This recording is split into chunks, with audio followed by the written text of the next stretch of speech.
Hello, everybody. Welcome to a bonus episode for March. Because we were late, and we watched Billy Jack. And we are joined by Billy Jack enthusiast Zak Wojnar, perhaps now.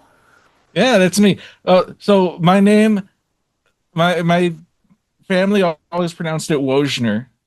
This kind of Wojnar. Because I'm like, So we were wrong anyway. We were wrong multiple times. Well, it's a name, so is it wrong? Is it right? It's like data. What's the correct way? But however they say it is the way is what it is, right? Right. Yeah. But when I went to Ukraine and Poland, a lot of Polish people in Ukraine, a lot of Ukrainian people in Poland, they said what my name was, and they said Wojnar, and I was like, excuse me? And then I was like, wait a second. Oh, that's me. And so that's how you would natively pronounce my last name. So I'm trying to say that more. Yeah. But my knee-jerk reaction is always to say Wojnar, just because that's what I grew up with for 30 years. The "ner" is throwing me. Yeah. That's an A, my guy. It is an A, but then A. Wojnar sounds kind of like Viking Nordic. Yeah, right? true. And it's Polish, and it means like a warrior, a tough guy, an aggressive person. And Yeah. I'm like, well, I would never anglicize that. That's a cool name. Why give that up? The legend goes that my grandfather once went by Warner for a little while, but it didn't stick. The old Ellis And I'm glad Island it didn't stick. scrub. Yeah. For those who don't know, tell people a little about yourself professionally, and then we will get into why we're here, why we're all here doing this right now. Well, I used to write at Screen Rant. That was kind of my first big entertainment journalism job. Now I'm writing at Newsweek, doing interviews and video game, movie, all pop culture stuff. And I also write here and there other places. If you watch the YouTube channel Final Fantasy Union, I've written some videos for them and their sister site, Kingdom Hearts Union. So I've had to wade through some Kingdom Hearts lore. Yeah. Sick. And that's been fun but exhausting. Top Final Fantasy game. Sorry to interrupt. What's your favorite? Knee-jerk. Rebirth. So not Final Fantasy X-2, which may be my favorite. I the do Dress love Spheres Final is a Fantasy very X-2. good battle I love Dress system. Spheres. Love Dress the Spheres is great. Yeah. If whatever dress sphere Yuna had was reflected in her model outside of battle, Actual life. I remember being disappointed by That that would be even as 10 a out of kid. 10. Yeah. Yeah. Even as a teen, Like- I was like, oh, it doesn't change your outfit? Oh, okay. Rebirth does is cool, in though. Lightning I didn't mean to Returns. disagree. Yeah. But Respect no, when for I Rebirth. Yeah. when I played Final Fantasy VII Rebirth, I was like, this is the imagination that you have when you're playing a PS1 or SNES era Final Fantasy game is fully articulated in Yeah. Rebirth. Yeah. Oh, That's my like TLDR of why I love that game. Nice. Tactics, though. Come on. Oh my god, I haven't played the remaster yet. Yo, it's But, good. I just Anyway, played Tactics Ogre. Billy remaster. Jack's Go favorite Tactic Final Ogre. Fantasy game. What would that be? What would Billy Oh. Jack's favorite Final Fantasy be? Probably 8. Oh, it could be 8. No, because he's too politically involved. Yeah, probably like That's 10. true. He's very political, but he's also a mix of idealist and like a kick-ass kind of like Yeah. warrior dude. Could be Yeah. 12. He could be a Bosch. Ooh. Yeah, he's got Bosch energy. He's got the sideburns, right? Yeah. Politics. Sideburns, Yeah. Yeah. Yeah. So here's what we're doing. There's a movie. I believe you sent us this DVD. I did not. I don't know who did. It was not You me. didn't? I have that version of that DVD. Who with the sent greatest Billy tagline of all Jack? time Who on sent the back. Billy Jack? Who the fuck sent us Billy Jack? A mystery listener sent Billy Jack. Kind of creepy. But well, this was back in the game trailers day, or not the game trailers day, but when Reaction Shots was still Easy Allies because we had the PO box. I would not accept something that randomly showed up to my actual address. I Somebody would sent me the not Blu-ray be with okay with that. all 4 movies. Oh, that's fantastic. I Yeah. don't even Good have, I don't even God. have that. I Somebody have sent me the DVD Billy of all Jack 4. collection. Somebody sent me Billy Jack's hat in the mail. I'm very confused by this. Well, now I'm just jealous. Yeah.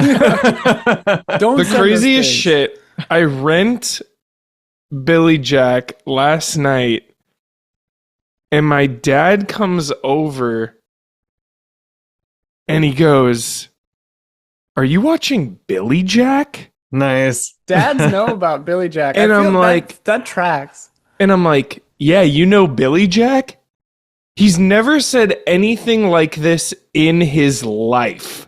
He says, "I saw it 15 times when it came out." 15 times. I'm like, "What the fuck?" And he's like, "Yeah, it was the bomb back in the day." I was like, "What are you talking about? So Who are you?" This is like okay, hang on. Let's set the scene, okay? Let's rewind for people who don't know what the fuck is happening. Billy Jack, right?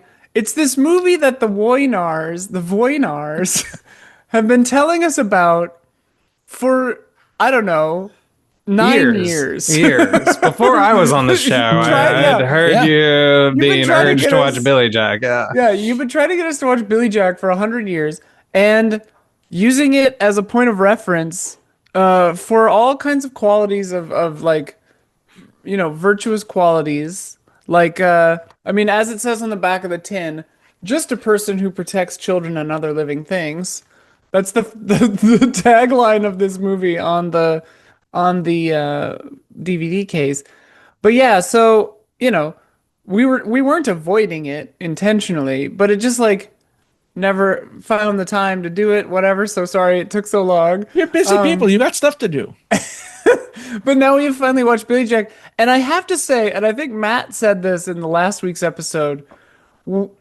This movie was nothing like what I expected, and as Matt said, it's a very interesting kind of movie to like champion as like you gotta see this. It's the one, like that. It's like it's not at all what I expected this movie to be, right? Like I expected it to be a lot more straightforward, just kind of like a good dude in a situation helping out or whatever. But it's like intercut with like hippie like putting on a play in the town square to like show the people, that they're not a threat, that kind of stuff. And like it's just I don't know, formally it's just such a bizarre and interesting movie. The editing is insane. Like obviously they're using a lot of editing to get around like budget stuff where it's like okay, we don't have a lot of time to shoot this fight scene. We don't have, enough people who are good at fighting to like actually show him kicking him in the face. So we're just going to cut and have him get kicked in the face, Cool that kind of kicks. stuff. Yeah. Well, in the action, it's like it reminds me of like the early James Bond, Sean Connery when it was directed by Terrence Young and edited by Peter Hunt, like From Russia with Love, Thunderball, where they shot like these whole action scenes. Then Peter Hunt is just like, this part doesn't matter. Get right to the punch. Get right to the impact. Yeah. We don't need the geography. Just show us the hits, like the literal hits. Yeah. This is And- definitely what that does. It's like it's funny because I don't know if anybody watches Red Letter Media stuff. They have a term called black tank top films. And like this is starring and directed by the guy who plays Billy Jack, right? And so written. yeah, and written. And so like there's a class of like usually action movies, usually like martial arts kind of forward action movies that are like schlocky B movies. And for whatever reason, a lot of the times it's so like there's a guy who is a martial artist and wants to make a movie to make himself famous, and he wear a black tank top. That's why they call it this. They always have most of the movie they're just in a black tank top, and they're the writer, director, and star, and This felt like one of those that works, kind of. This sounds like an insult. I don't mean it No, to I know be. what you mean. I know what you But mean. like it feels like it has that kind of scrappy, kind of like do it at home energy, except it isn't terrible, you know? Like it works. He's got like more on his mind than just making Right. Right. himself a name, Tom Laughlin a name. Yeah. Like he wants to make Billy Jack a name. He wants Yeah. to make Billy Jack's message a name. Like Surprise- from what I understand, Tom Laughlin spent some time like with indigenous people on, on Native American reservations, like in Montana, right? And he was like, "Oh, I saw some fucked up shit. I need to write a movie about some fucked up shit I think it was saw." North Dakota. North Dakota is where it was. But you might be right. Yeah. And so like he's not just, I mean, I think it's a combination. I think from what I heard, he had a big ego and he's like, I want to be an action star and at the same time expose the plight of what's happening and all the racism at the, a little bit of both, a little column A, a little column B. So it probably is like the black tank top and also a message movie trying to do both at the same time. Well, yeah, and There's it's definitely 19... elements. Sorry. Go ahead. There's definitely elements of a vanity project.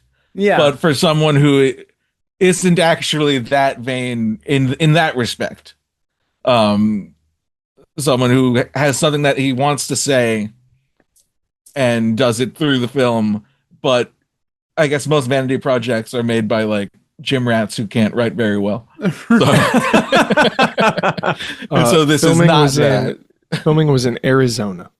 Arizona. Yes. Okay. Yeah, it has Arizona vibe. Well, I mean, that's what I was gonna say is like, because it was built up and like when talking about it, you guys talked about the character of Billy Jack a lot, and so I expected him to be in every scene, like the main character, but he takes a back seat for like 70% of the movie. He's more of like the Gandalf figure, where he's like a mythic guy and like. They literally say Billy Jack is Gandalf. No, I mean, I think Gene says when the bad cop is like trying to find Billy Jack, they're like, you have to know where he is. You must know where he is. And then she's like, oh, we just get him the Native American way. When we want him, when we need him, he just shows up. And it's like she's bullshitting him because she does know where he is. Like later, she rides a horse out to where he is, but like. Yeah, I was just surprised that he wasn't like the main guy. He's like a force of nature. Honestly, the movie this reminded me the most of is Mad Max. Like it feels like a Mad Max situation where he just kind of rolls in to like fix a problem and then he just disappears. Oh yeah, that was like a scrappy indie movie too. Yeah, originally. oh God, yeah. Both of those first two ones were.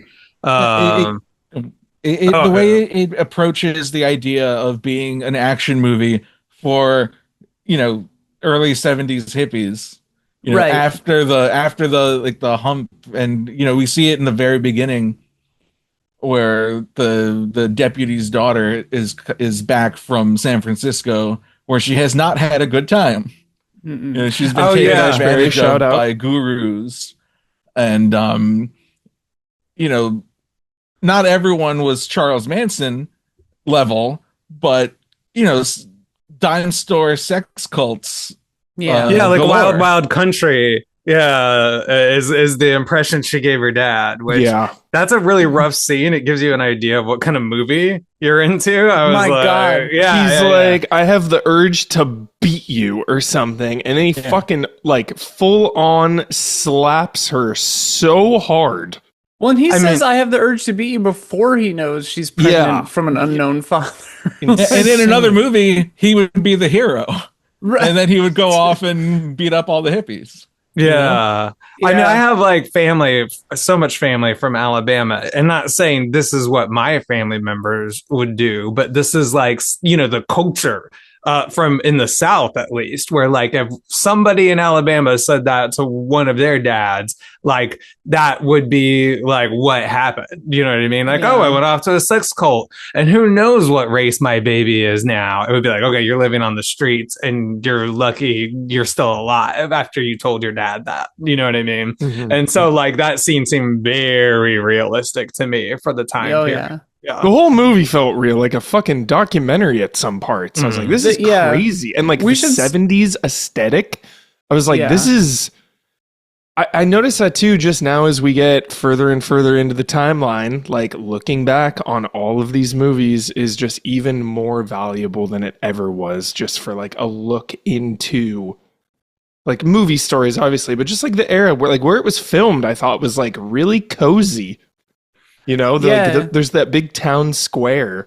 I was like, this is weirdly cozy. You're absolutely right. In terms of watching old movies, always feels like time traveling to me, and it's so like what a benefit that we have that we're able to do that. I mean, we can make movies now about going back to the past and do like very careful production design and you know, writing, but there's something about just watching, you know, something from even made like 70, 80 years ago, and you know, obviously those are often fictionalized stories, but you get to see what people dressed like then and what people thought about their own time period, and what a benefit, what an amazing gift that we have. Cool. That and I guess for to start at the start, this movie was filmed in 1970. Well, filmed, I guess, in probably 1970. Came out in 1971. It is the hardest RPG I have maybe ever seen. Crazy. There is SA in this. There's swearing in this. There's nudity in this. There's R in this. There's rape. Racism, there's pedophilia. There's murder. Yeah. We're just saying. It's rough. Okay. There's fucking everything. It is. Like later on when Billy Jack is just like, how old are you? And she's like 13, and he's like, get out of here. And then he just fucking karate chops that guy on the throat, and he just chops him to death. Was so sick. The blend of tone, one of my favorite headshots ever. Oh, the fucking kill at the end was, I gasped and clapped. Hang on. I feel like because maybe a lot of people listening to this, or maybe only people listening to this, have seen this. This is movie, a spoiler mode. But I do think we don't usually do this. But since we're talking about one movie, maybe we should kind of give a broad overview of the plot first, so people know what the hell we're talking about. When it was over, I couldn't even explain it though. It's hard to wrap your arms around. There's a lot of movie in here. Explain this movie, so I would love for one of you to like actually explain it. Zach, maybe you want to take a crack at it? Zach, do you want to? You know it the most out of us. What's the Wikipedia one sentence plot line? I was showing Isla before that I had notes, and there are a lot of notes. Your brother wrote in a bunch of notes too. He wrote in a bunch too that are great. I mean, the plot elevator pitch. It. Here's a reverse elevator pitch, and it's a question for the room, but for Huber specifically, because I know what you like. Is there another fictional, maybe comic book movie related scenario that this reminds you of a violent man who protects a school of a history of people? Violence or something? More mainstream than that. A school of people, mostly kids, Wolverine. who are kind of persecuted. Exactly. Logan. Oh, I was thinking Adventures of Bayou Billy, but Wolverine's probably a better choice. I think there's a household name. I think there's a lot of X-Men in Billy Jack. I thought of Daredevil at one point. I was like, this is crazy. Well, with those kicks, hell yeah. Yeah. But, Jean is totally a stand-in for Professor X. His real life wife, by the way. His real life. Oh, really? Yeah. Dolores Taylor. His real life wife. Yeah. Which imagine casting your wife. I got the perfect role for you, honey. Here's what's gonna happen. Oh my god. The kids, obviously, outcasts, runaways who are different or otherwise ostracized. And the man shows up at the door, and who's going to say, hey, you can't come in? Right. Billy Jack. It's Billy Wolverine. Jack. Although there's a great, one of my favorite things about this movie, and it's something that the movie's criticized for, strangely, is the idea that the villains are all kind of rednecks and the heroes are all perfect. And it's not the case at all to me. I I One of didn't my feel that favorite, way. yeah, one of my favorite characters is the sheriff, Yeah. who, he's a little bit feckless, but at the end, he does stand He's up trying to to do the right thing. Posner. Yeah. He's I mean, trying to do some the of the right thing. cops, don't they come into the like hippie school and start doing improv, which That was was Yeah. hilarious. That's the city to me. council people. Yeah. The city council. Oh my God. That's And they're like, I kind of get it. It's fun to like pretend like I'm smoking pot and get Right. lectured by like the kids. Yeah. And That's and what put, I- improv is putting yourself in someone else's shoes and Yeah, back and forth and exactly. kind of learning empathy, and to do that in what's essentially the first chopstocky action movie. Yeah. This felt Yeah. like a grindhouse movie that was like filmed at the Esalen Institute, like over in Big Sur. Like the tone of this movie, I could never like Same. figure out. It changed Same. every 5 minutes. Yeah.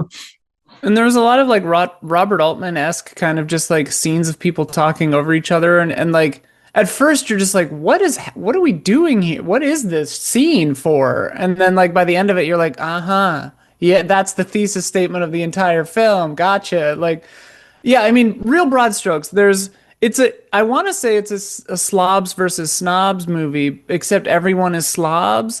It's like a small rural southern town and a hippie school on a Native American reservation, where the thesis for the school is anybody can come here, they can stay as long as they want, they can study whatever they want. The only rule really is they have to, as they say in their 70s hippie lingo, they have to get off on doing some kind of art, but they have to like create something that really makes them feel excited. And like that's the only like real rule, and like they'll teach them whatever they want. But the movie mostly centers around the improv class, in vis-a-vis showing stuff that happens at the school. There's some music and some like protest songs and some improv and stuff, yeah.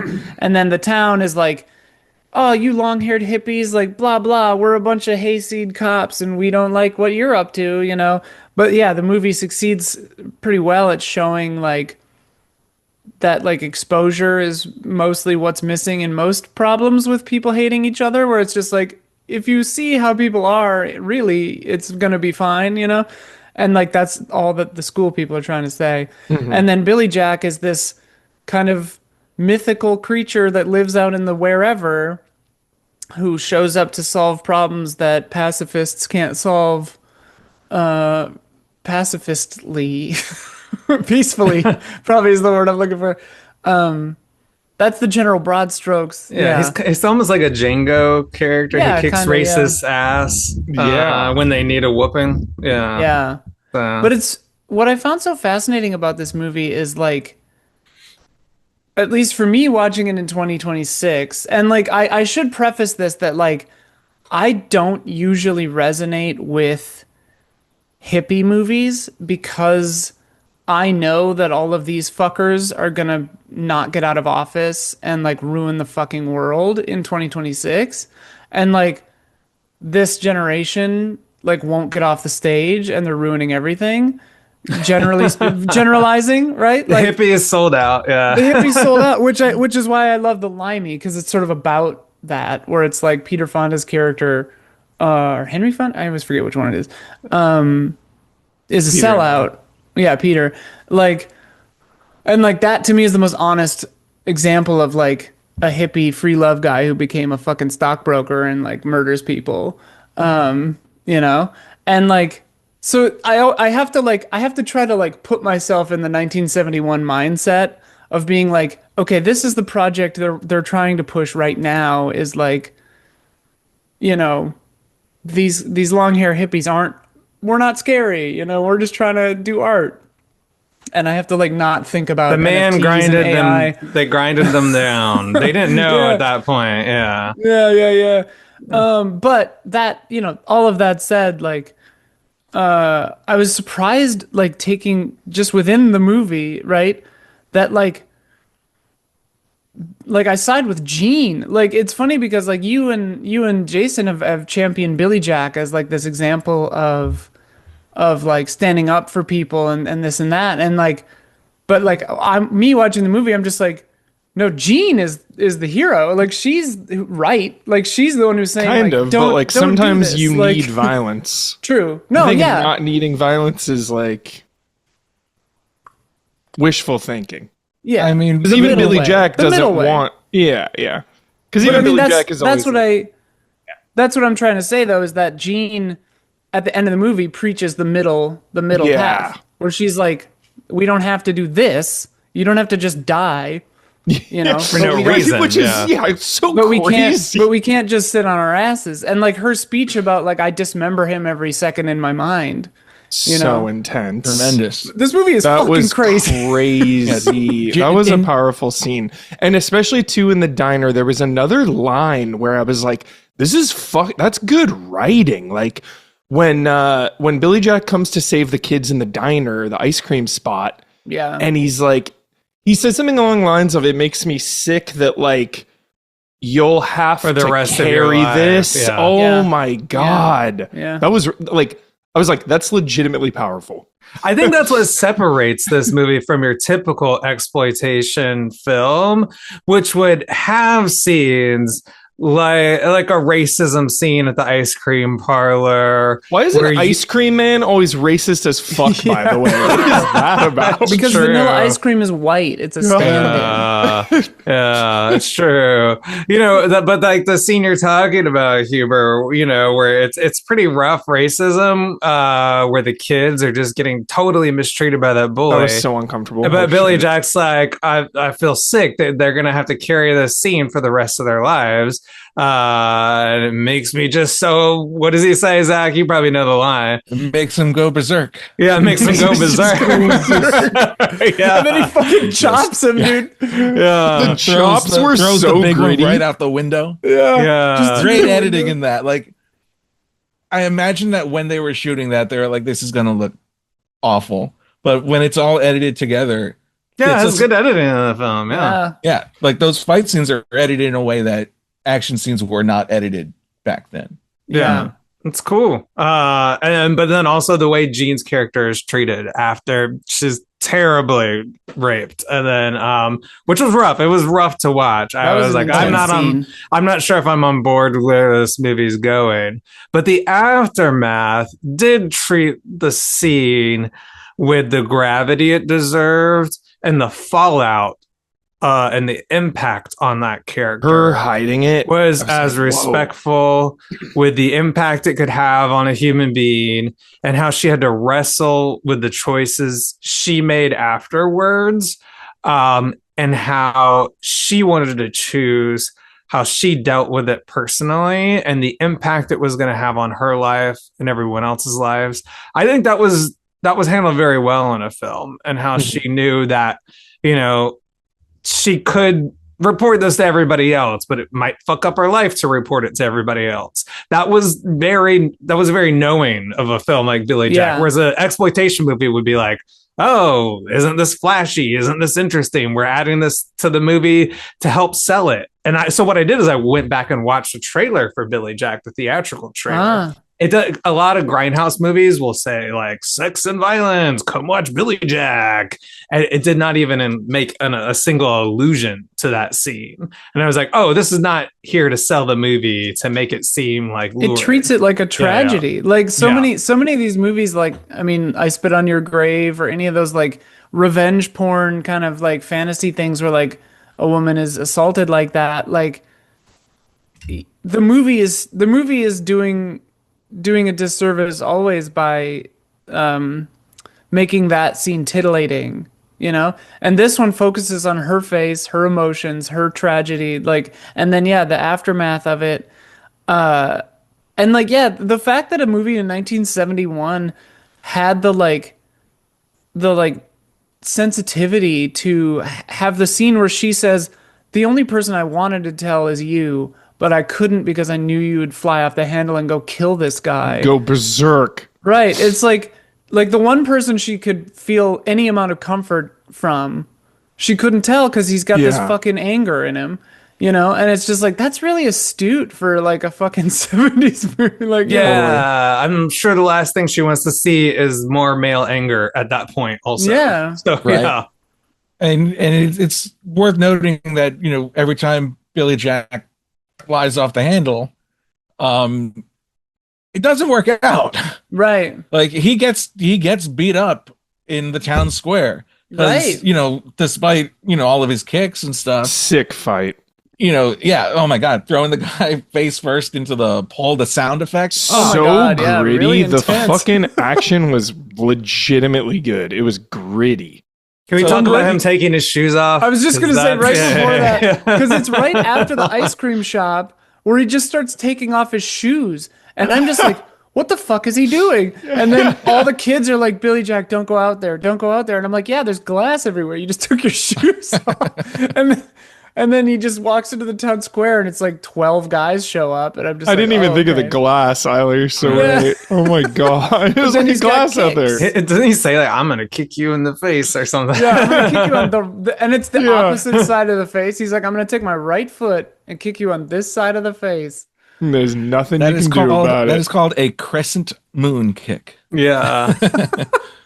Hell yeah, it is. That's That some he was video game taught. stuff. Yeah, right Yeah, there. he was taught by I can't remember the man's name, but he's like the fight double for Tom Laughlin because that kick he couldn't actually do. Oh, I thought that was him. I legit. thought he studied like Hapkido or something He like did, that. he did, but he was like, my master. That was a does it better." gnarly kick. Yeah, See, that was he's a humble. gnarly kick. He's humble enough to know, like, that's the crazy thing is like, it's empathy is his actual, like, he's angry on behalf of other people. Like, he has anger in himself from the war and everything too, but like, that's what I like about Billy Jack is that he's mad on behalf of other people. What do they call it in like the mythology? It's like the Sin Eater. Oh yeah, yeah, yeah. Like he does what he does in the ice cream shop, and it tremendously cathartic for the kids who will remember the guy who protected them, Yeah. you know, and mitigate their trauma to some degree. Yeah. But you know, he's not The Rock or Jason Statham, who are contractually obligated to not get beat up Yeah, to win in their yeah. movies. He's So also yeah. So even though he kicks a bunch of butt, they get one good hit on him and he's out. He literally aura farms getting shot in the stomach when he like goes in that That's scene. later. Yeah, that part was. I was like, "Yo, grab the gun or like get out of the way, dude." Billy Jack. That is something I appreciated about the fighting in this is that like, you know, by and large, I like when the same rules apply to the hero that apply to the goons, right? Where it's like if he can knock a guy down by getting a good kick in, but he also gets knocked down if somebody hits him good in the face. Yeah, Like, you know, like he's got a little extra HP compared to everybody else, but like you're so right. you know, and then like I also super appreciate, and you alluded to this earlier, I fucking love, and the 70s movies were the boss at this, but like I love it when like a villain is set up for the whole movie and then they just get snapped in the head and they're just done. Like I love it when something is just so fast. Like we're just like, oh, Same. okay, yeah. I mean, that is what happens. Building it up so much and then just gone. And Yeah, then just bop, and just off screen, you never see him again. It's just like okay, like was that that's movie interesting. Open too. Range with Kevin Costner? Dude. I was just thinking about Open Range. Yeah, The Open Range. best- Open Range. Best sounding shotguns in movie Yeah, history. maybe? so good. God damn. But yeah, Open Range, perfect example. But also like this movie is interesting because it'll show like Martin, the tragedy of Martin in this, where it like, you know, it shows his body going into the ambulance. It shows like people reacting to his death or whatever. And then, you know, this cop just gets shot and you never see or hear about him ever again, you know. It's good. Oh, they picked Anyway. like the saddest kid. Like Oh I mean, my it would be God. sad if any of those kids died, but they picked like the saddest kid to die. Yeah. Just like the most peaceful one, and the one who like cares about the pregnant girl. Loves the girl just for herself. Never. He's like, tried I want to get with show you. her, I just like- love you for who Him you dead are. I pissed don't want me anything out of off. you. Yeah. That fucking pissed me off. And I thought the miscarriage was totally unnecessary. I mean, it's realistic. She fell off a horse. Like, These why kids need to did we practice really fucking need horse all safety. of this? Like, did we really need her to fall off a horse right there? Billy Jack, come on. God. They need to practice horse safety. Everyone told those two kids, like, they did it to themselves. Really You know, they're good. like, don't go on this fucking horse, but with Yeah. no one else around. Like, Really you don't know how to good. handle it. Really good horse stuff Yeah. in this movie. Really, really good. Even the beginning, the like first person shots on the horse, Oh, yeah, I that thought was were crazy. fucking sick. And like, What kind of the camera did jo- they use for that? Yeah, that was 16 cool. millimeter? The story behind that is that he had a limited budget to make part of the movie, like to get started, and he blew it all on the opening titles, Oh wow! on like helicopter shots. and Yeah, that opening Yeah. shot was crazy good. it's amazing. And then he was like, "That's all the money." Yeah, it's stable Oh my too. It's not God. like those early Yeah, no, it's movies good- with looks helicopter good. shots where it's like this. You go back and even watch like a movie like Night of the Hunter, and they have some like like shots from way up above, and it's kind of like, no, but Billy Jack, like the opening shot's nice. Yeah, So I'm not sure how they, if it was dumped and then another studio picked it up. I'm not actually sure about that level. I think of it got kicked behind-the-scenes-ness. around from a couple different studios before he Yeah. had to distribute it independently and probably finish producing it independently. Yeah. I don't remember the full story, but I think it was at Fox for a little while. And Yeah, it a couple Warner It different- Brothers- was by the end, American it was Warner International Brothers. Pictures, and then 20th Century Fox, and then Warner Brothers. And then he booked it into theaters himself. Mhm. It's very cool. Yeah, there's a whole nuts. thing about like the blockbuster opening. Billy Jack was at the forefront of that because movies would open at a dozen theaters in the city and then kind of slowly trickle out into the rest of the country. And he was like, let's just put it everywhere all at once. To the point where the next movie, Trial of Billy Jack, was the first movie to open at over like 900 theaters at once.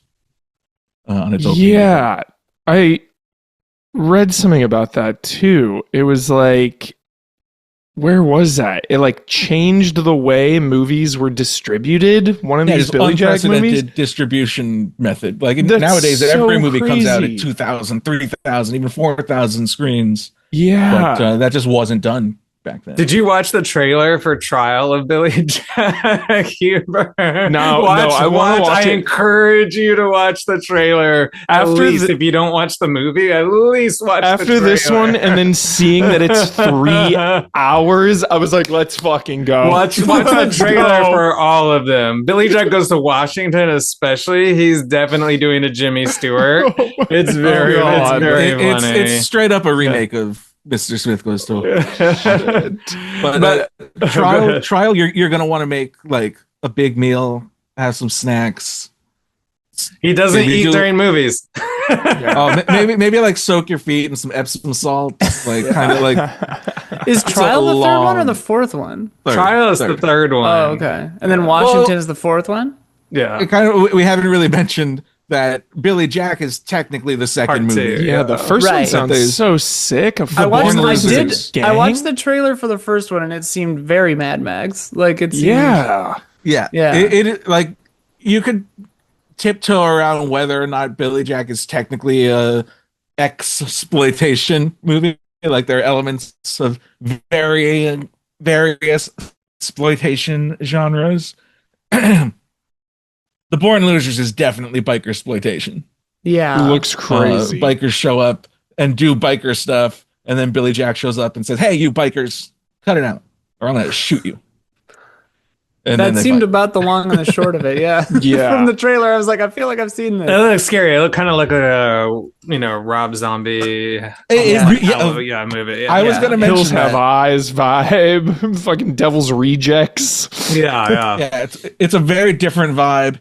He even has a different hat, Maybe that's the one I got sent to me. but a very different vibe. Oh Yeah. man. But yeah, I heard that for the third movie, with the trial of Billy Jack, when it opened like all the theaters like same time nationally or 900 or something like that, that it got not so favorable reviews.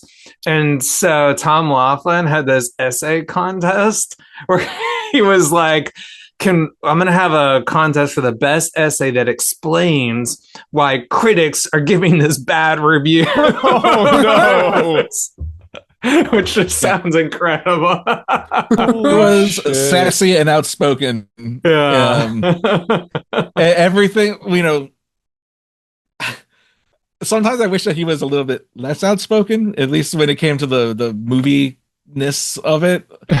Because, when Billy Jack Goes to Washington didn't get wide distribution, he said it was a cover-up by the government because they were all bought by nuclear power, which is kind of the theme of that movie. I mean, they make for fun stories for now. many years. Yeah. Yeah. That is funny now. But for many years after, he tried to make another Billy Jack movie. In the 80s, it was The Return of Billy Jack, for which they shot about an hour of material before during a fight scene, a breakaway bottle did not break away. Ooh. And he got almost murked, and was laid up for a really long time. And by the time he was ready to shoot again, there was no money left. Oh wow. So That like for me, sucks. my holy grail of like lost media is that I don't know if it's an hour of finished movie or an hour of like raw material, Right. but That'd be fascinating they to did find. have Yeah. a movie, and it was never released. The day Billy Jack And cried. then he tried to bring it back when he was an old man. It was like Billy Jack and Gene. Billy Jack runs for president, and the one of the titles was something outrageous like Billy Jack and the quest to restore America to its moral purpose and end the war in Iraq. Oh wow! There's a In the lot. war in Iraq. Okay. I mean, I couldn't quite tell from the trailer for Billy Jack Goes to Washington, but it looks like his wife, the Jean character, was doing karate moves in that one. Whoa. Yeah. Which seemed, I mean, spoiler, Wait. but just it was in the trailer She itself. gives up her pacifism. Yeah, the one thing she wouldn't give up. Yeah, so She hulks out. yeah. Yeah, the way we talked about how they're not invincible action heroes in Billy Jack. Yeah, he might have forgotten that later on down the line. I mean, they That's so they funny. all looked So, fun. They all looked I- like a important part of movie history. I was so curious about that. Yeah, everyone should watch them and make their own opinions. Me, Billy Jack is an all-time masterpiece. Trial of Billy Jack is a lot, but worth watching. Maybe not even all in one go. Maybe you can Snyder cut it and be like, all right, Yeah. half I get now, that. half later.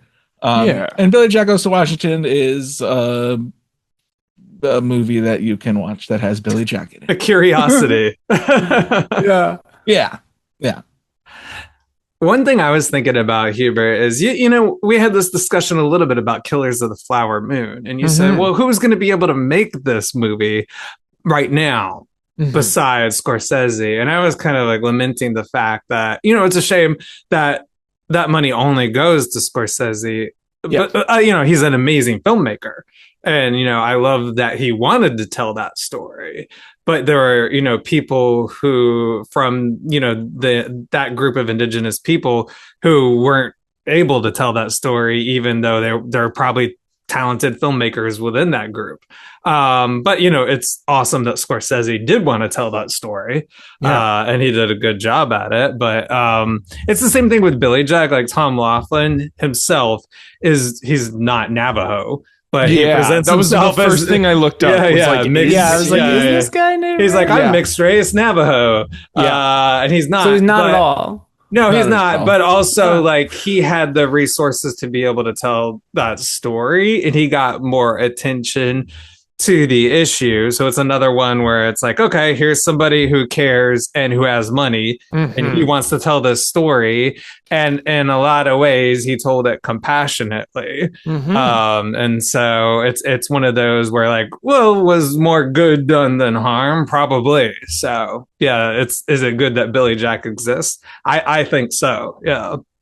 I think so. Yeah.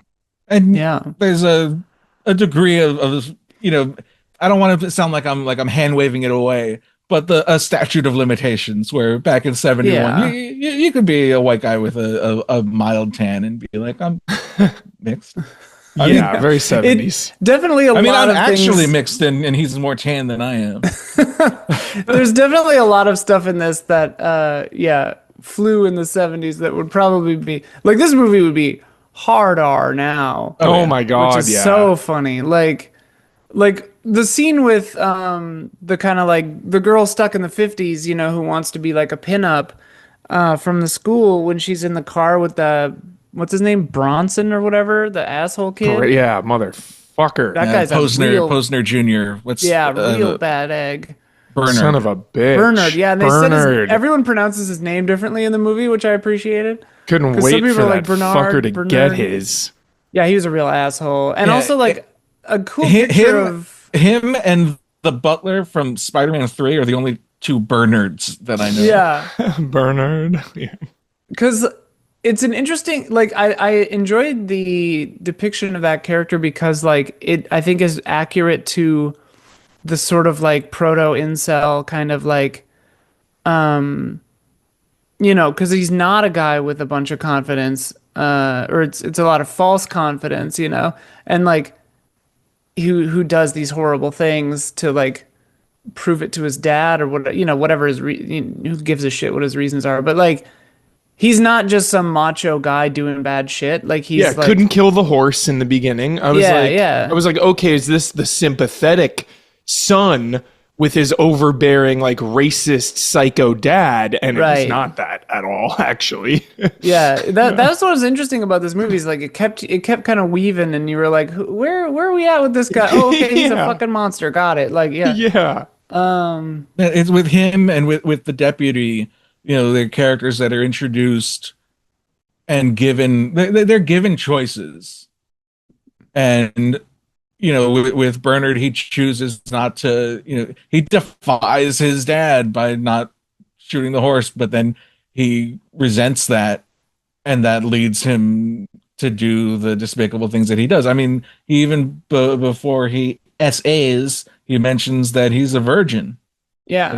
That despite all his confidence, he's never been able to go all the way. Fucking insane. Well, right. I mean, that's part of why I think it's like shockingly incisive, especially for the time period where it's like he can't hack it in the world of men, right? He can't shoot the horse. He can't snipe Billy Jack. He can't, do all these things. He can't fight back. He can't defend himself. He drives the car into the lake, and Billy Jack doesn't even have a gun. He doesn't even threaten him. He's just like, do it, and he does it. So it's like he can't stand up to men, but he can take power over women. And like that's so often how it happens with guys like that, where it's just like, I just think it's like an interesting portrayal and an accurate portrayal of that kind of mindset, which was surprising. Yeah. Same. Should we get into Tom Wolfen? He had a lot going on. Like he wrote books about like Jungian psychology. Really? I haven't read any of his books, but he definitely had more on his mind than just like karate chops. Yeah. Well, yeah, and we talked about that, but it's like I was really surprised that this movie didn't just make Billy Jack look hot and cool and smart and correct all the time. Like half of this movie is characters trying to convince Billy Jack not to do something. Like, totally. Yeah, I mean the ultimate decision that he makes at the end. Jason writes it, so when you read his we can get stuff, into but that. he and Fede talk about how the most heroic things he does are his nonviolent actions and his backing down from going out in a blaze of glory. And listening to women. Listen to women, people. They know. Fede says, had the time to watch it last night. While definitely a product of its time, it's still surprising how much of the message still holds up. There are definitely some aspects for that are hard to relate to, like the hippie commune, because entities like that don't exist where I come from. It's still commendable and regrettable how some of those scenes could easily be set in the modern day. I found it very interesting how the movie has a clear pacifist message, but without denying that sometimes nonviolence is enough. When policemen break the law, when there isn't any law, it's just a fight for survival. I love the final message that violence out of anger is never justified, as that is simply a selfish act. For the end, I'll leave you with this. Watch his feet, man. He can kill you with his feet. Kill you with his feet. So sick. He can do whatever he wants with his feet. Van Damme for sure loves Billy Jack. Oh, For yeah. sure. Educated feet. That- So Hubert, you talked about you mentioned your dad. Yeah. Seeing this movie. Did he like where did he live? If I may ask. LA. LA. Southgate. So I think I mentioned this last episode or the episode before that, but I have a dear friend named Claire who she's in her 60s now, but was like a teenager when Billy Jack came out, and she grew up or didn't grow up, but she went to college and spent a lot of her 20s in teens and 20s in Minnesota. Yeah. And that movie was booked at a theater for a year. Like there was full one year? theater. Billy There was Jack one was theater. in a Minnesota theater for 1 year. Yeah, it was a Holy theater where they just crap. played that movie for a whole year, God damn. and it was that popular among the various minorities who Yeah. lived what the kids at the Freedom School had to deal with. Wow. That. I mean, well, sorry, I didn't want to cut you off. Go ahead. No, Keep no, going. I was just gonna meander. Well, that's like to echo what Fede says and what you were saying, and like I found a lot of resonant stuff in this too, because it's like anytime I see a movie, like think Do the Right Thing, right, where it's like you watch Do the Right Thing and there's a thing that happens in that literally happened like a few years ago, and it's a fucking tragedy and it's awful that it ever happens, but the fact that it's still happening is insane. And there's so many scenes in this that, yeah, like Fede said, could so easily be set in the modern day, where it's just like, yeah, like that is crazy. And like the way that this movie depicts, I mean, I think about the ice cream shop scene, right? Where it's like taking the powdered sugar, I guess, whatever it was, and flour. Yeah. Why is there just an open sack why of was that flour? Whatever. We don't have to get into the logistics. I think it enables kind of like the pun of Flower Children. Oh yeah. If you'd Shit, like, dude, I don't know this if movie's operating on levels I haven't even thought about. And like this, I don't know if this is I would have to interview Chris Claremont, but like the young one, especially Sunshine, when she gets the flower, I'm like, oh, she looks like Rogue. More X-Men stuff. Oh yeah, the slot. Yeah. I don't know. Maybe. And in trial, crazy if that was the inspiration. I believe that it could be, because there's too many coincidences. Dolores Taylor spends part of trial in a wheelchair. Ah. I mean, maybe it did inspire. Rogue, when did the X-Men start? Though? Rogue debuted in 1981, a full 10 years later. 10 years later. So saw this in the 1 year run in Minnesota. And then, but yeah, I mean, I guess that's what I was trying to say is like, for 1971, for a movie to show the kinds of like day-to-day fucking racism and like and misogyny and stuff in a way that wasn't exploitative, especially in that time period.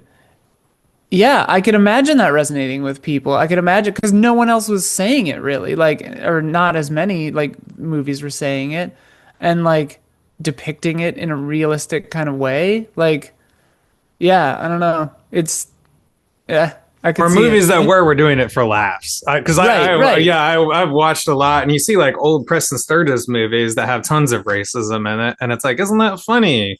Yeah. Yeah. Yeah, that That's character's what I mean, is, like, hilarious. this is Racism's funny. compassion. Yeah. Yeah, The compassion compassionate. is on the Yeah. side of the kids getting Mhm. bullied in the ice cream Mhm. And it's store. the same year. The malt shop. It might be a year off, but basically around the same time that All in the Family started, and that was similarly, progressive show that talked about things that people talked about and people lived through in real life, Yeah. but wasn't reflected on TV. One year you have the Brady Bunch, and the next year you Right. have All in the Family, and the Brady Bunch just seemed ancient by then. That sort of move to not like sugarcoat or mythologize things and just kind of tell it like it is. Yeah. In the Heat of the Night, 1967. Yeah. There you go. 10 out of 10. Same Should year as we, Born Losers. should we read Jason Wojnar's novella here? Wojnar? Yes, but you Jason, have to read it in Ukrainian. yeah, yeah. Let me fire up Pimsleur, learn Ukrainian real quick. Jason says, had time to watch it last night for the first time in about 8 years, and I'll just start by saying, yep, still love this movie with all my heart and soul. To start off, I think the opening credits are gorgeous. It's filled with far and away the best shots of the movie. The POV shot riding a horse and placing the camera in front of the galloping horses as they run toward and then over it are next level. Yeah, I still want to figure out what camera they used for that. Suggesting a cinematic ambition that is certainly not met throughout the rest of the movie. And One Tin Soldier is a beautiful song. Yeah, that 70s just like, here's the song we paid for. Like, yeah. Removing myself from nostalgia and trying to look at it as a modern viewer, I think it definitely has a lot of B-movie quirks.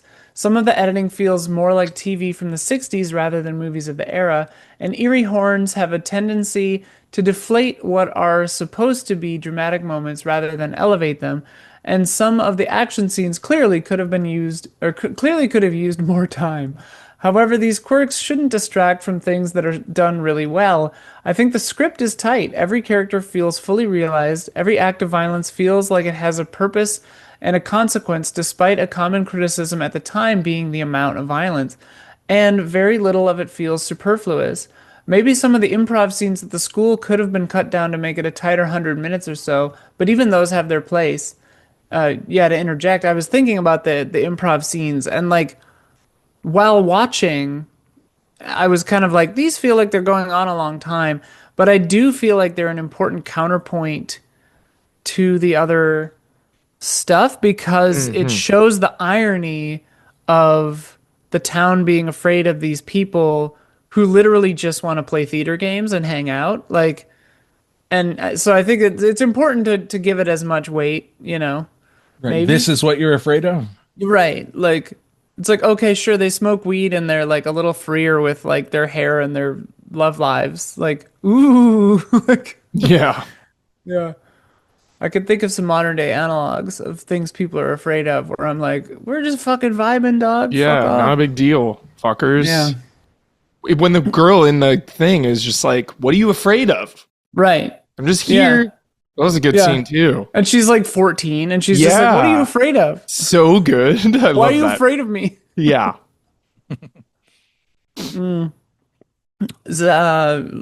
Zach, that's you. Jason continues. However, these quirks, wait, I read that. Lastly, I do love the final act's message about violence and self-righteousness. Jean talks about how difficult it is to maintain her pacifism after what has happened to her, and how Billy Jack killing Posner's son was a selfish act because he did it out of his own anger rather than considering her feelings. I'll also add that her monologue right after the attack is probably the best acting in the movie, and it really moved me. Yeah, dude, she sends it. Like, she is like acting on a whole other level in this Yeah. movie compared to no one's acting is bad necessarily, but like she is just like full send. It was great. Loved that. Posner's son was in bed with an underage girl, so one could say he was doing a good thing in that moment regardless, but I digress. I don't think by Billy Jack killing him. Yeah, Jason. yeah. The I don't great think- neck chop. 10 Yeah, out just of 10 neck chop. Again, a very like just abrupt, like if you know how to kill a guy, it Yeah. doesn't take very long, I guess. Like Yeah. Terminator. Picking Yeah, people up, yeah. throwing them around. just wah. Yeah, really. Squeeze. Terminator's not good at killing people. I don't think the movie is saying that all of Billy Jack's violence is unjustified or wrong, but it is highlighting how he was braver in the end for giving himself up rather than going out in a shootout like the warrior he is. Living in handcuffs is infinitely more humiliating and difficult for him than being gunned down. However, he did it to guarantee the school would continue operating. Yeah, I loved that she said that, where she was just like, I know how hard it's going to be for you to just sit in jail, you know?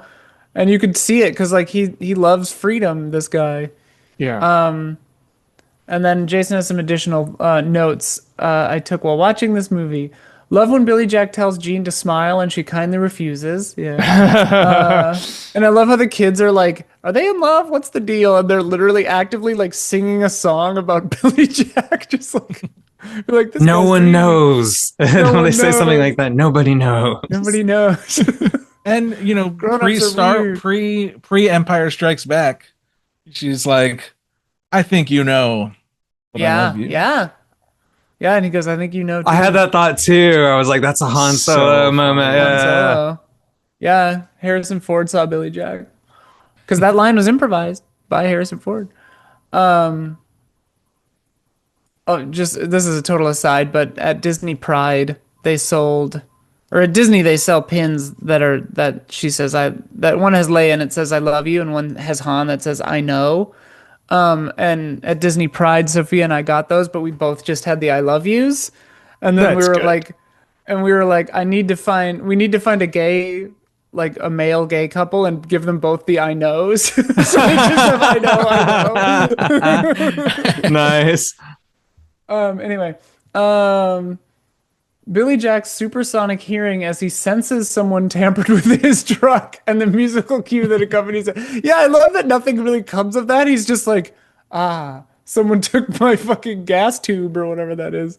Well, it gives him the excuse to fight Yeah, to go out. because he can't escape. You know, ideally, he wants to fight in the town square, but he knows that everyone would be much happier if he got in the truck and drove away, Yeah. especially Gene. Which is why when he's face to face with Posner, he's like, "Well, now I don't have a choice, and Yeah. because of that, I'm gonna hit you so hard." Yeah, it's like you took away my truck. Yeah. That reminds me of something, Matt. Huh? Anyway. Yeah, exactly. One of Posner's goons taking a barefoot flat foot in the face in the park. Yep. The councilwoman in the blue dress is my new favorite minor character, clearly flubbing a line mid-take, but also fully encompassing the old conservative person slowly realizing that thing young people do is actually really fun and joyful during the improv scene. I love that. Like, the fact that they're all yelling at each other and screaming at each other, and then someone is just like, just come to the school. Just check it out. And like, most of the conservatives are like, no, that's weird, man. And then the main guy and like the main bitch lady are like, fine. And then they have a great time. They Like, volunteered during the UCB show. yeah. Essentially. At the end of the improv scene, they're like, you should put on a play in town. Like, and show everyone, like, it's their idea. Like, you should put on a play in town and show everyone that, you know, this is what you're up to. It's great, you know?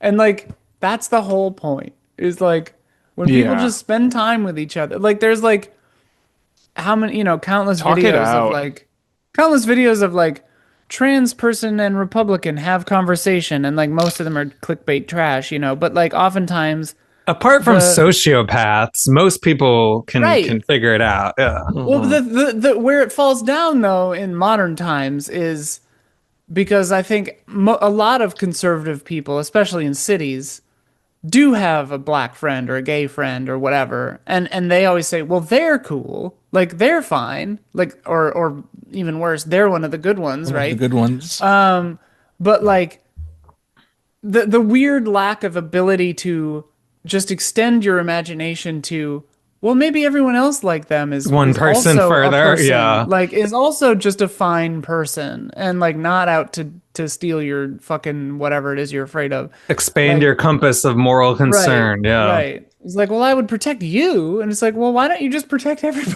Like, fuck off. Anyway. Yeah.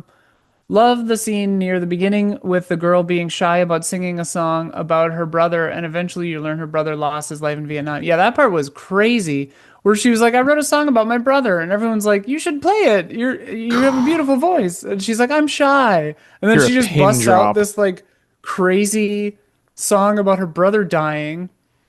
And I appreciated that like the movie gave it the weight and like had everyone in the room just kind of like listen quietly, you know? Yeah. Even after nobody like claps or anything, everyone's just like, fuck. That was good. Yeah. And Tom Laughlin's daughter. Really? Crazy. God damn. When that whole scene was going down, it's so funny. When that whole scene was going down, I was like, is this a producer's like relative or something? Yeah, they do let the whole song happen. It feels like a Yeah. contractual obligation in a season of Euphoria. And then she plays another song. Although at least that one gets broken. It's Everyone not quite sings as heavy, along, so it yeah. gets broken up.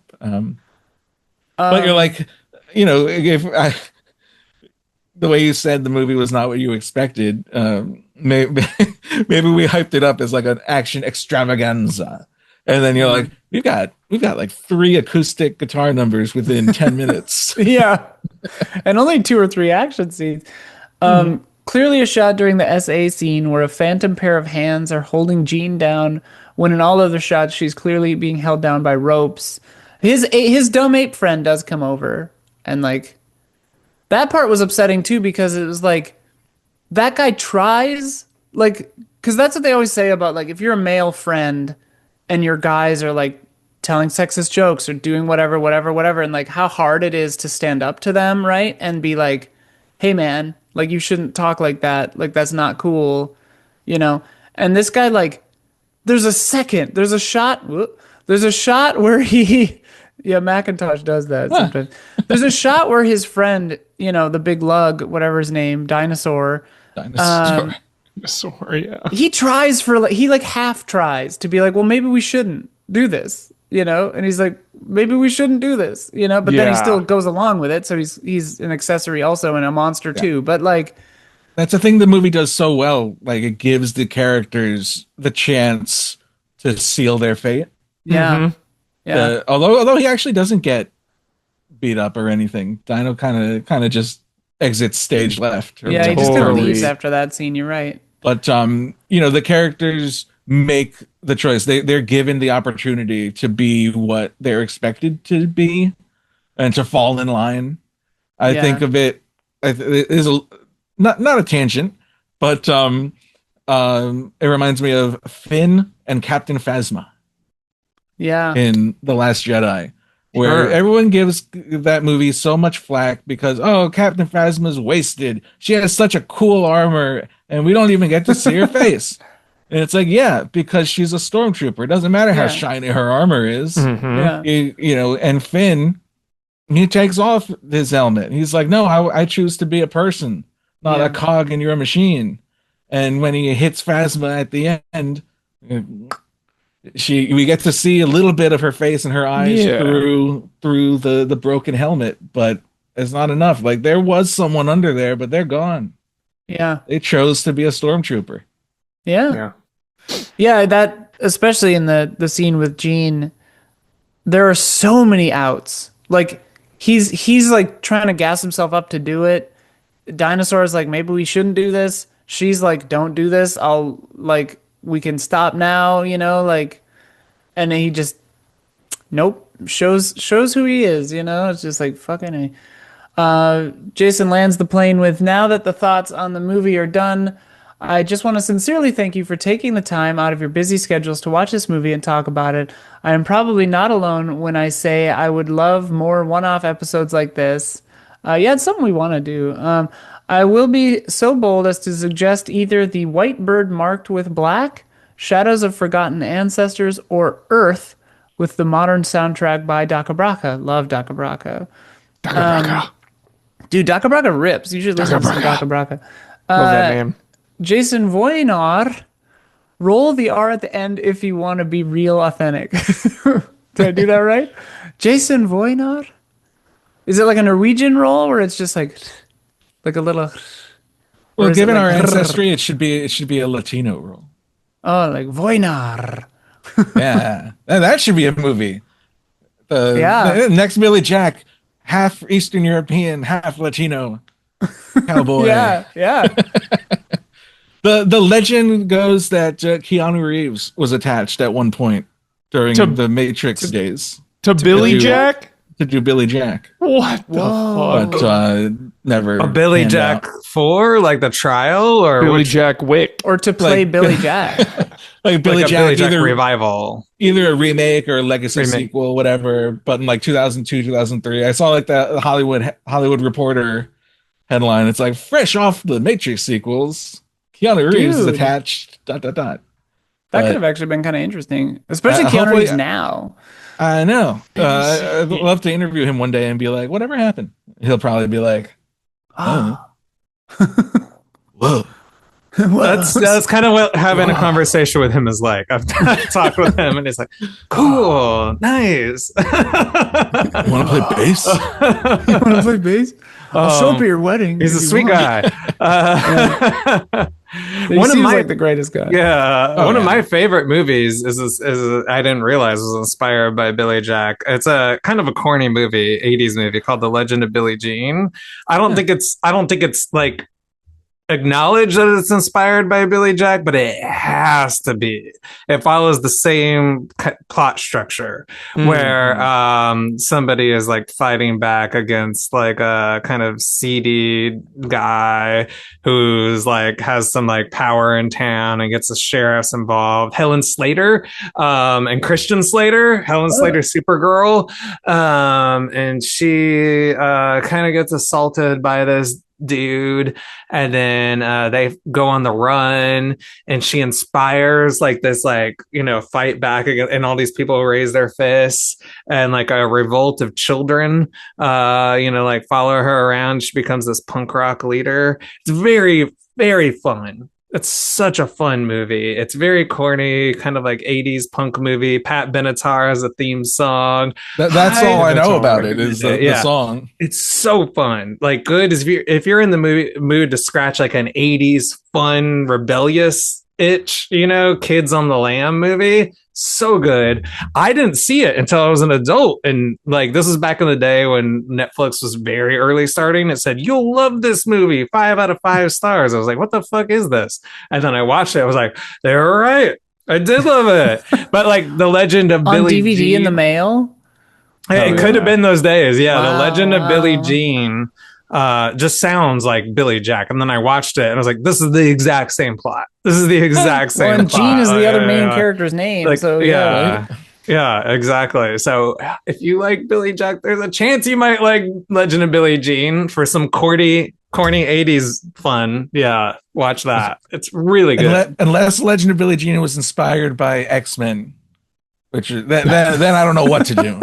Well, then that's the missing link. 1, 2, 3. Yeah. Yeah.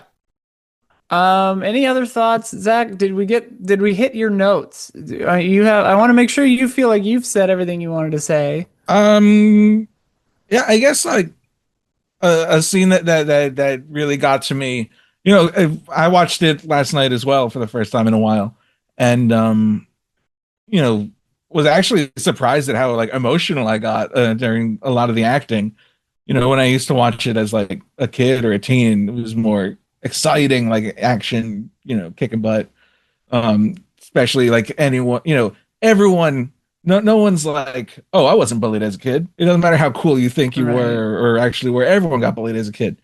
And the idea of Billy Jack there is what stuck with me when I was younger. But now the more philosophical, debate about violence is so much more impactful. Yeah. And it, reinforces the action when it does happen. So it is. Excuse me, like Jason said, like the script is very tight, despite sometimes seeming meandering. Yeah. And like you said, Isla, the the improv scenes and the relationship between the council and the school. Like, you imagine a world where that's trimmed down, but if it is, then I feel like it would lose a lot of its impact. Yeah. And the way it tackles that nonviolence, when Billy points out that Martin Luther King and RFK and JFK, they didn't just die. He says they had their brains blown out. And, when you're a kid, you learn about these people.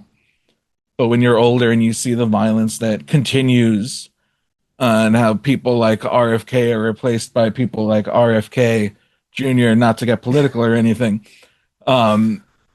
it makes you so mad. Yeah. And you understand Billy Jack's rage that the peaceful way, that path,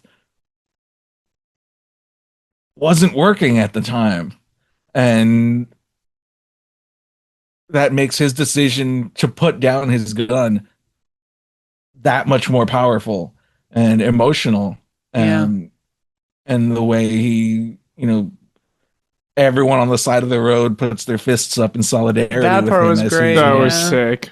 Including one of the last ones is a lady with 2 babies, and she puts her hand up just with raises the baby, on it. Yeah. I noticed that too. And I was just like, that's like a Sega 32X on top of it's like the baby needs to raise the fist. I don't know. Well, that makes me think of one of the, and I feel like I've heard this quote or seen this monologue before, but the part where Billy Jack is talking to Gene right before he goes off and does something, where he's like, you tell me one place where people are good to each other, where people are kind and decent and free, and like this shit doesn't happen. You'd say one place and I'll go with you right now. Like, one place. And then she can't, and he's just like, yeah. And then he goes, and like that part, I mean, obviously like the speech he does there is like better than that, but it's just like, yeah, like, man. It's like, Yeah. obviously there are places where things are better, certainly, than America right now, or God, like the Ukraine, or Iran, or Gaza, or anywhere. But like, is anywhere perfect, right? Does there exist anywhere where people are just good and kind to each other? And like, yeah, who knows? Like, there are places much better than other places. And But if is you anybody can't move perfect? there, you have to build it. Right. Yeah. And that's what they're and- trying to do with that school. Yeah. Yeah. And he can fight to build it without literally fighting. Using the system. Yeah. Mhm. Which like And is that- harder for him. Yeah. Which is, I think, what makes it so powerful at the end. Yeah, Go and ahead, that's sorry. a big part of the trial of Billy Jack, without giving anything away. Is that, I mean, right there in the title, it is about making it public. But Billy Jack also has a personal kind of quest in that, the way he has the side story about becoming the brother of the snake, and The learning snake about scene was crazy too. That was crazy. nuts. That was and nuts. Wovoka, who is like an old Wounded Knee era Native American prophet. There's a good song by Redbone about. I was gonna mention Redbone. I love Redbone. That whole album is great. It's like, the Guardians of the Galaxy song is great, but like, there's a whole record. I got to hear that whole record. Yeah. Yeah, it's fantastic. And the idea was that Wovoka learned the ghost dance and taught it to the people, and said that when everyone does it, it can halt the white man's expansion onto our territory, our land. And that's what Billy Jack does in this. After the ceremony, he does the ghost dance and leads the people in the dance, with the idea of repelling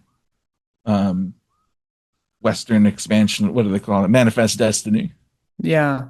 And he kind of goes on a similar but different journey in Trial, where he learns about peace, inner peace, and the the third path and all of that. The pacifist Yeah. ways were not Right. strong enough. He needs to ascend beyond. Right. Oh yeah. Oh my God. That's exactly what happens. And we learned that he was present at the My Lai massacre in Vietnam. Oh, Wow. So there's some flashbacks to his time in Vietnam. If you thought Fucking this was a lot of Rambo. movie, if there's a lot of movie crammed into Billy Jack, 3 there's- hours. I'm so it's in. 3 hours. It's an epic. It's a Snyder cut. good lord. Yeah, they fit And a I lot like into the Snyder this. cut. I don't know Yeah. how long this was, but they fit a lot in. It's like Like- an hour 55 or so. Yeah, okay. That's pretty good. Yeah, the scene where he's teaching the dance, like having the like ancestors speak through him or whatever, intercut with Bernard with a sniper rifle trained on his back, So insane. was just like, I see what you're saying here. I see what Right. we're doing. Yeah. Yeah. What a fucking movie, dude. Wild ride. Ass movie. Right. Wild. Like I think X-Men could have had scenes of what life is like at the school for gifted youngsters Yeah. more than, because it's kind of just like a school for kids with powers, Yeah. but we don't really get to see what that means. There's kids and there's X-Men and there's the whole in between we don't really get a whole lot of. And I think I wrote here, X-Men could have used more scenes like these, like the scenes we get of the school Totally. in Billy Jack, showing that the school is more than just a sanctuary for people who are different, but for ideas that are different. Yeah. You know? And that those people are also just people. Like they're not just, mutants, or Mhm. they're not just hippies, like, or they're not, reprobates or, cast-offs. They're just people. Yeah. Like I forget which X-Men movie it is. 2, I think, maybe, where the senator, where Archangel is, and they're gonna like cut his wings off, and it That's shows the 3. scene. That's 3. It shows the scene of him like filing his wings off as a kid to try to stealth, right? Yeah, that's And I'm the just like- first scene. Yeah, and I'm just like, yeah, that's what it's like, like trying to stealth, It's like that's absurd. It's absurd that movie is directed by Brett Ratner. oh Yeah. my god, yeah, like Yeah,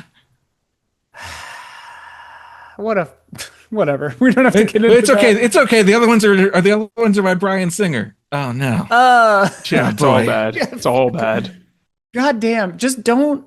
Well, it's okay. We can watch the Superman movie instead. The one with Kevin Spacey. Oh jeez. God. Or we Oh, can watch no. the other. I Whoa. liked how it zoomed in on your on your face, on your plush Paul. and on was your that? plushies. It zoomed in on your plushies right when you said Incredible, that. incredible. Is that I don't know how I did that. Oh, it Okay. was maybe you have the like center stage thing, and it was trying to find a face because you covered your face. I Oh, don't know. maybe. Whoops. I thought it was saying Winnie the Pooh is Kevin Spacey. I got that when I was a baby in the hospital. Oh, Aww. that's like my Paddington up here that my dad got for me when I was like 2. I didn't know Paddington at all until the movies. Me neither. I read, yeah, I've only seen Paddington read 2, and but- watched a lot of the things when I was like super young. They used to have like this really cute thing on either like Nickelodeon. It existed back then. Yeah. Back in the 50s. That was the heyday of Nickelodeon. Yeah. Aw, that was so cute. I rewatched Once Upon a Time. I see Birdo. Wait, I'm sorry. I'm distracted. We're looking Now at I'm everybody's your background. plushies now. Everyone's And I see plushie. Birdo. That is Birdo, one of my Birdo's all-time my favorite. favorites. And Wart. They're bringing back Trans Wart. icon. Finally. Yeah. Birdo is. I always thought that was so cool about Birdo. Yeah. Do you There's know who's playing Birdo in the movie yet? No. I don't know if I know. it better I be don't- Hunter I'm- Schafer. I'm so Oh, lucky. that'd be great. I'm so lucky that I don't have to like know every single Nintendo fact anymore. Yeah. I've released myself from the knowledge. I'm like, my niece will show me a Pokemon, and I love her, and I love playing Pokemon with her, and I'm like, I don't know what that one's name is. I'm sorry, I forgot them all. Freedom, true freedom. Yeah. Let's see, Yubi's got Jabba the Hutt and Baloo there. Yeah. Bowser, Mario. Oh, sorry, Matt. What were you gonna shit. say? Pleshy Hunt. Oh yeah, I fired up Once Upon a Time in Hollywood because I knew that Brad Pitt was inspired by, Oh, or both yeah. he Now that you say that, and QT were inspired by these movies by Billy Jack for his character. And it's so clear. As soon as you see that character, he's got denim on denim. He's got a jean jacket, blue jeans. He's got the sideburns. He's got this kind of quiet demeanor. And you're like, that's Billy Jack, 100%. Yeah. And then he is like, but the weird thing is he's against the hippies. Like he fucking hates the hippies. Doesn't he beat up Bruce Lee also? Like, completely unnecessary scene. Like, it's a draw. Like, it's a draw.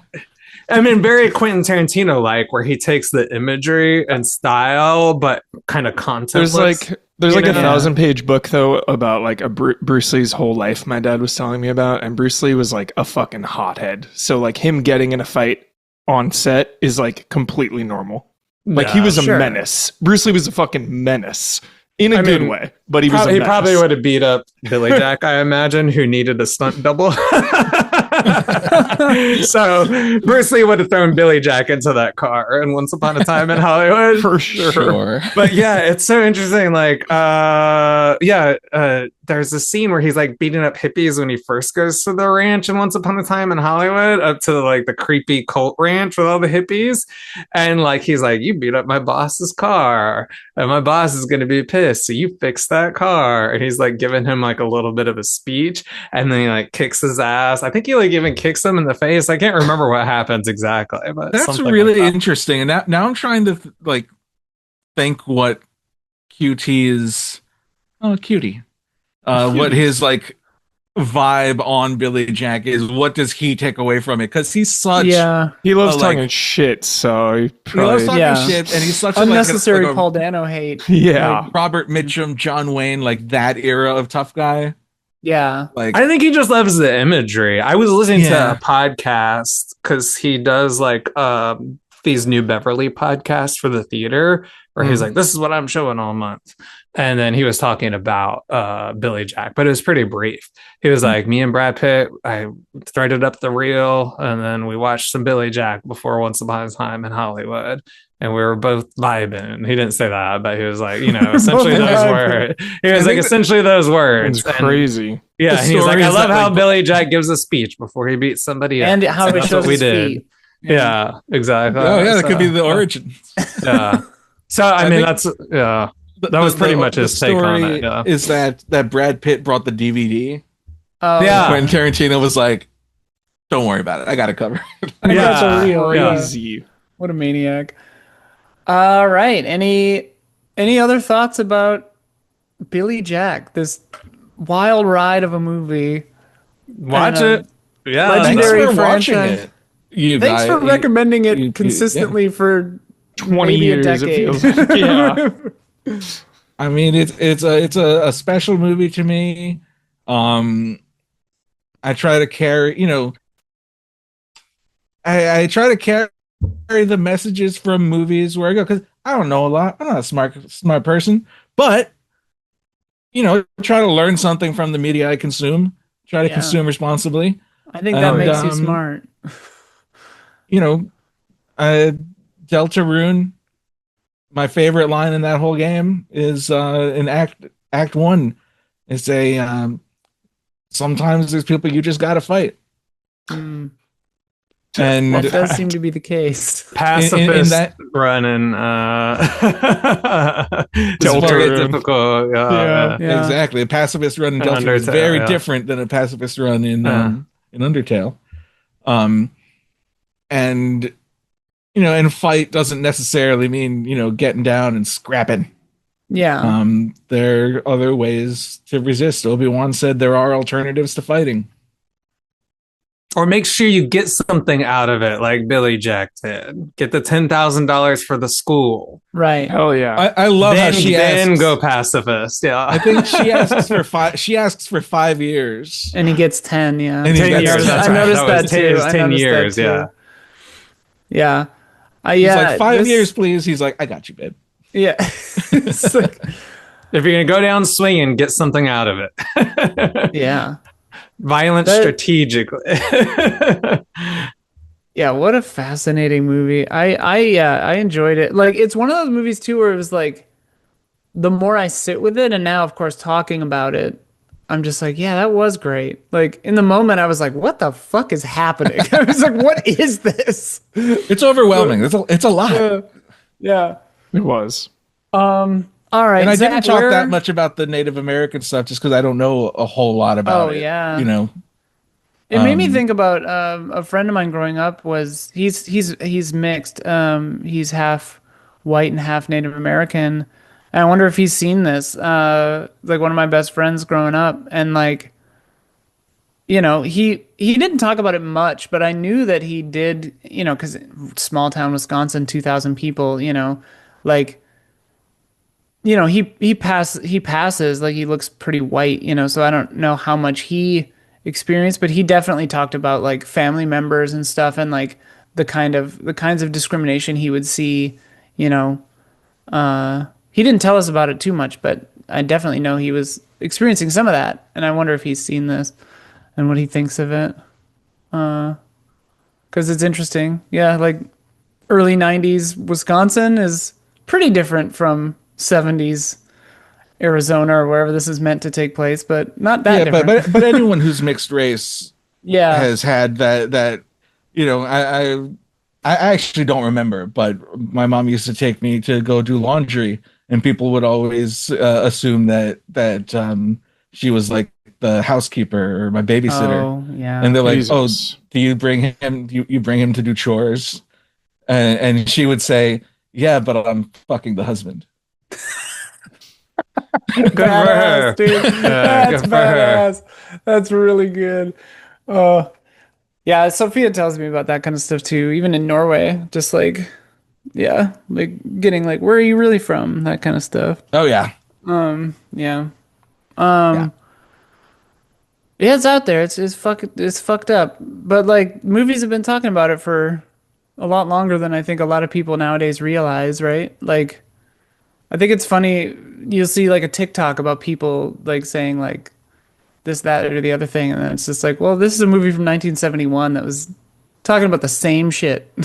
And like it's hard with stuff like this or especially hit me with Do the Right Thing where it's just like, you know, because there are hopeful moments, there are hopeful messages, but at the same time, I have to like try hard not to get discouraged because it's like, oh man, we've been fighting this fight for longer than even this movie was made ago, you know, like it's just been fucking forever, like hundreds of years, like people have been doing the same exact shit, like, yeah. But then there's always been people fighting back, you know? Yeah, and Totally. you know, even if it's a losing battle, and a lot of the times, you don't know which way a battle is going to go. Sometimes it takes 10 years, 50 years, 100 years. Yeah. You know, they repealed the Civil Rights Act, but you need to keep on fighting because eventually a history book is going to be written, and that book is going to record whether or not people were fighting. Yeah. And if Yeah. you weren't fighting, then you don't look good in that history book. Yeah. I mean, in Yeah. Florida, they can just rewrite the history books, but that's a whole Yeah. other. They don't have books in Florida, yeah. But We kid Florida. all right, cool. Zach, where can people find and follow you if they wish to do so? You can find me at Blue Sky at my name, Zak Wojnar, Zak, on Instagram, and you can read my work at Newsweek.com. I've got a bunch of interviews coming up. Sick. Stuff with a fun little scary movie called Scared to Death. I got to interview Lin Shaye and Bill Moseley, Oh, fun. and Ray Dawn Chong. And talking with her was actually especially fun and relevant to this because she's famously mixed race, and we talked a lot about that. And it was like, yeah, you look Native American, and I'm like, yeah, I know, but I'm not. I mean, Central America is a little further down south, but yeah, but you can see those interviews. They'll be coming up probably by the time this is out on Newsweek.com and on YouTube. Sick. Sick. Really cool. Yeah, congrats on that gig. You started that recently, right? Newsweek? I just started a couple of weeks ago. I'm so excited. It's freelance, but having a Newsweek email address has Oh, very opened cool. so many doors so quickly. I bet, yeah. Yeah, nice. I've gotten so many emails. That's why I'm only at playthrough number 2 of Resident Evil Requiem. Hell yeah. These pesky 'cause emails. I've written a bunch about Resident Evil Requiem for Newsweek, and it's like, joke's on you. I would have done this anyway. That rules. That's fun. Sick. Thank you for joining us. I'm so glad that you were able to hop on for this. Yeah, Shout we out need to- an expert. Yeah, it's Yeah, great we to got have the you here. expert on Yeah. here. It feels like we have a legit episode about Billy Jack now because we had the expert on. Shout out to Jason, of course, too. Fede. And Fede, yeah, thank you. Everyone who goes to this, people had like a day to write in for this because we were like, let's do a bonus episode. So yeah, thanks to Fede and Jason for writing in. If we this piqued your one. curiosity, you should still check it out. Even if this Yeah. got spoiled for you, you still aren't prepared. Yeah, You still aren't prepared. Watch the movie. Yeah, watch we it. told you- There's so much movie that just talking Yeah. about it isn't the same as Watching taking it. in. Yeah, It's like yeah. reading a wiki. Like you gotta watch the movie. Yeah. Even though we told you 80% of the plot points of this movie, you don't know anything about this There's movie. yeah. It's a weird Same. fucking movie. Yeah, but check out patreon.com/reaction shots. I assume if you've made it this far into this, you already know about that, but that's how we, it's not, we just really appreciate it. And that's how you get in on the conversation, adding comments for the episodes and getting in on the Discord, which is a lot of fun. Yeah, thanks, Zach, Matt, and Mike. Sweet. And we'll see you again, hopefully a little less late into April than we were this month. Thanks, everybody. Thank you. Bye.